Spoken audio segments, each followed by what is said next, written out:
अगर आपके खेत के हर पौधे की कमाई 700 से 800 रुपए हो तो सोच के बताइए कि आपकी कमाई कितनी हो सकती है। क्योंकि हर किसी के पास अलग अलग प्रकार का खेत है। तो आज मैं आपको अनार की खेती के बारे में बताऊंगा, जिससे आपकी इनकम बहुत ज्यादा बढ़ने वाली है। डिटेल वीडियो रहेगी, 1-2 मिनट के अंदर अंदर आपको सारी की सारी जानकारी दूंगा और ये वीडियो आप ज्यादा से ज्यादा लोगों तक भी भेजें। वीडियो अच्छी लगेगी तो आपको इसे जो है लाइक भी करना है और दूसरों के साथ शेयर भी करना है। कोई कमी लगेगी तो कमेंट में बताना है, लेकिन हाँ ये बताइए कि आपके पास जमीन कितनी है, ताकि मैं देखूं कि कितने लोगों को कितनी कमाई होने वाली है। खैर, अगर आपको अनार की खेती करनी है तो बहुत सिंपल है। सबसे पहले खेत की जुताई कीजिए। खेत की जुताई करने के बाद आप 13-13 फीट की दूरी पर बेड बना लीजिए। हमें लाइन की दूरी जो है वो 13 फीट रखनी है और पौधे से पौधे की दूरी जो है 10 फीट रखनी है। इस हिसाब से हमें पौधे लगाने हैं।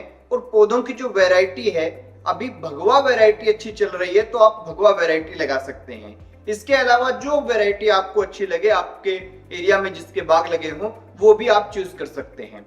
अब रहती है कि बात कि हमें खर्चा कितना करना पड़ेगा। तो आप ये मान के चलिए कि जब पहले साल आप पौधा लगाएंगे, पौधा लगाना, खेत की जुताई करना, पहले साल उसकी कटिंग भी करवाना और उसकी बढ़वार को देखना, स्प्रे करना, उसके अंदर कंपोस्ट खाद डालना, सारा खर्चा एक पौधे का 250 रुपए मैक्सिमम आएगा। और इसके बाद में 2 साल बाद ये पौधा जो है आपको फल देना शुरू कर देगा। अब जब ये फल देगा तो उस वक्त आपको 2 चीजों का पता होना चाहिए कि अनार के अंदर फीमेल फ्लावर कैसा होता है, वो कुछ ऐसा होता है, और मेल फ्लावर कैसा होता है, वो कुछ ऐसा होता है। ये आपको पता होना चाहिए। और आप कितनी ज्यादा फ्रूटिंग लेना चाहते हैं, ये इस बात पे डिपेंड करता है कि आप पॉलिनेशन के लिए कितनी मधुमक्खियों के डब्बे अपने अनार के बाग में रखेंगे। अगर आपके यहाँ पर 100 फल लग जाते हैं और आपको लगता है कि मुझे तो बड़े फल तैयार करने हैं, अच्छे फल तैयार करने हैं, पौधा छोटा है अभी, तो आप उसमें से लगभग 30-40 फल निकाल दीजिए। 50-60 फल जो है उसके ऊपर रख लीजिए, जिसमें से 50 फल आपके बहुत अच्छे से तैयार हो जाएंगे।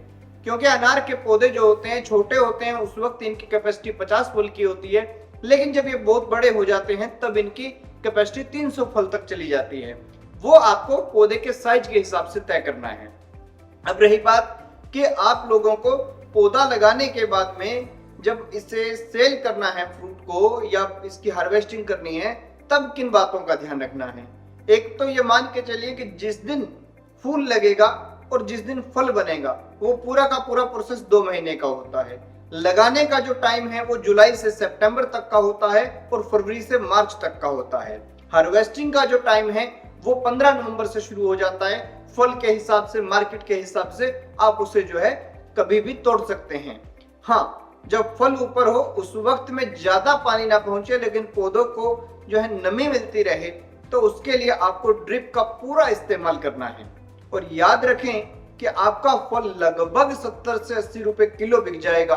और कम से कम फल भी अगर हम माने तो आपका 10 किलो फल एक पौधे पे जरूर मिल जाएगा। इसका मतलब ये हुआ कि आपकी कमाई 700 से 800 रुपए तो कम से कम हो ही जाएगी। हर साल जो है आपको 250 रुपए पौधे पे खर्च नहीं करने। हर साल आपको एक पौधे पे 50 रुपए ही खर्च करने हैं, 50 से 100 रुपए, यानी उसकी थोड़ी निराई गुड़ाई हो जाए और थोड़ा उसका रख रखाव के लिए कोई हल्की फुल्की स्प्रे करनी है या उसमें कंपोस्ट जो है वो डालनी है। ज्यादातर इसे कंपोस्ट फर्टिलाइजर ही दिया जाता है और कोई ज्यादा खाद पानी इसको नहीं दिया जाता। इसके अलावा आपके पास इस खेती के बारे में कोई और जानकारी हो तो कमेंट सेक्शन में जरूर बताएं।